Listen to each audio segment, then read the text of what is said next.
We start the third part of the Pixel Socks knit-along by talking about a simple way to make crew, quarter or ankle socks without relying on any numbers or calculations.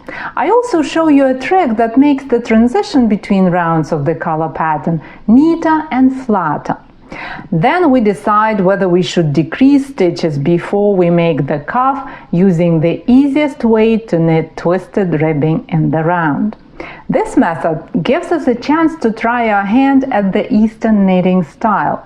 And as always, I'll walk you through every little nuance of knitting and purling stitches using this efficient way to knit. When the cuff is as long as it should be, we close the stitches with a simple way to form an elastic bind-off edge. Finally, we conceal the gap between the first and the last bound-off stitches and hide the yarn tails.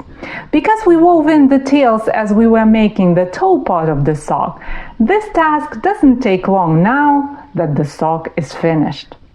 With a lovely colorful sock in our hands, we talk about ways to block it and whether we can skip blocking altogether. The registration for this knit-along closes on July the 12th, so it is your last chance to get lifetime access to all knit-along materials. Simply register at tenrosday.com/pixel-socks-cal before July the 12th, and the Pixel Socks pattern and all in-depth videos are yours to keep for as long as you need them.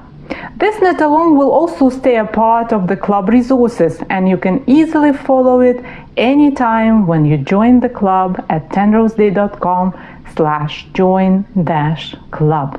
To see photos of the Pixel Socks made by other knitters, take a look at the Pixel Socks knit-along section of the Knit Room forum. There are a lot of beautiful socks posted there.